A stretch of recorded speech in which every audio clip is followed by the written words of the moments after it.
Indonesia siap melayani Malaysia.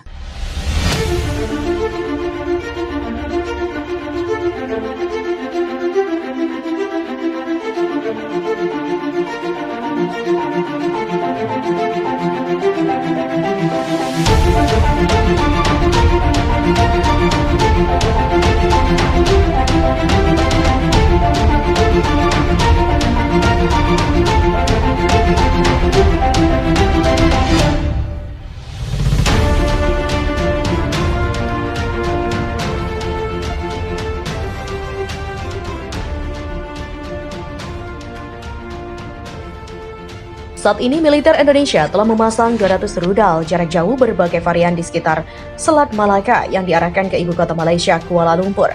Adapun target utama antara lain Gedung Parlemen, Pusat Pemerintahan Ahmad Badawi, Menara Petronas, serta beberapa objek vital lainnya. Peluncuran rudal-rudal itu segera dilakukan apabila Malaysia kembali membuat ulah terkait dengan klaim atas warisan tradisional budaya Indonesia maupun pelanggaran teritorial baik disengaja maupun tak disengaja. Pejabat militer Indonesia menyatakan siap akan membombardir Kuala Lumpur dan menginvasi Malaysia jika negara itu kembali melakukan klaim budaya maupun pelanggaran batas teritorial. Rencana agresi militer dengan sandi operasi Ganyang Malon beredar luas di masyarakat, khususnya mereka yang tinggal di perbatasan Indonesia-Malaysia.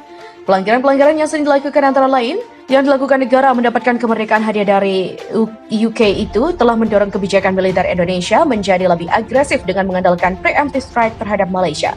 Untuk mendukung operasi tersebut, militer Indonesia sudah menyiapkan skenario militer, logistik persenjataan, melakukan latihan persenjataan, agresi, serta mempersenjatai milisi di sekitar perbatasan Indonesia-Malaysia.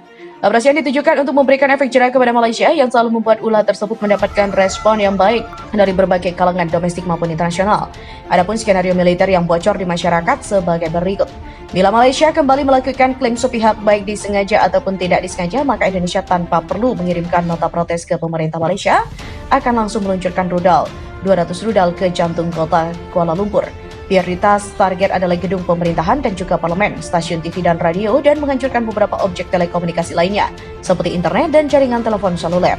Keadaan ini juga akan mengisolasi Kuala Lumpur sehingga militer Indonesia akan memiliki superioritas akibat rusaknya berbagai infrastruktur vital. Evakuasi WNI dan staf diplomatik juga akan dilakukan secara cepat, efisien, dan tepat sasaran oleh militer Indonesia yang sebelumnya telah melakukan infiltrasi intelijen maupun politik melalui partai oposisi dan juga kelompok organisasi etnis minoritas. Milisi yang sudah dipersenjatai juga akan melakukan penyerangan-penyerangan minor pada pos-pos militer Malaysia, menyebar ranjau serta memberikan teror psikologis pada warga sipil khususnya di Sabah Sarawak. Prajurit yang terjun antara lain unit anti ranjau, anti kapal selam, anti kapal permukaan, anti serangan udara, bantuan tembakan kapal terjun tempur, infiltrasi pasukan katak, dan intai amfibi marinir.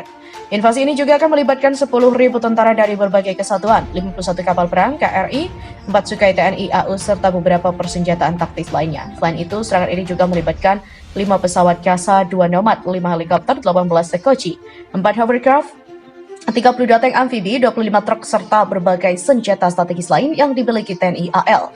Berbagai senjata strategis KRI seperti rudal Exocet MM38, rudal Strela, Meriam 120 mm, 57 mm, 40 mm, torpedo shot, bom laut, senjata RBU, dan senjata multigrade 40 laras, dan senjata Howitzer 120 mm juga akan dipakai.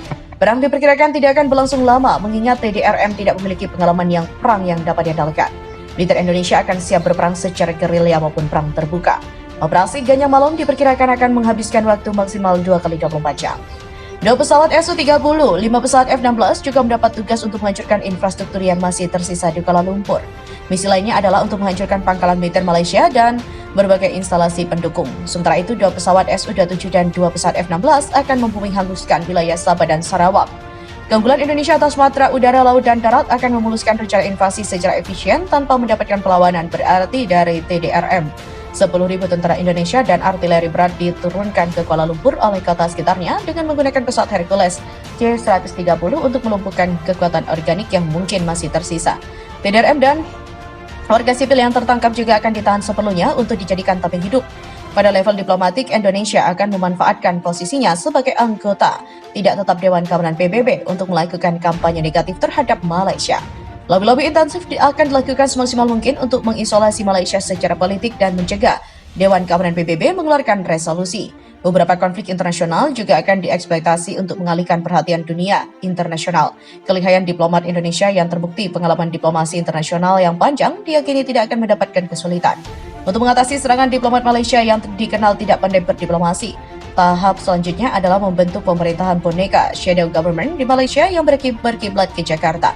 Menghapuskan keanggotaan Malaysia di ASEAN dan beberapa organisasi internasional, membentuk pemerintahan yang demokratis, pluralis, dan juga manusiawi.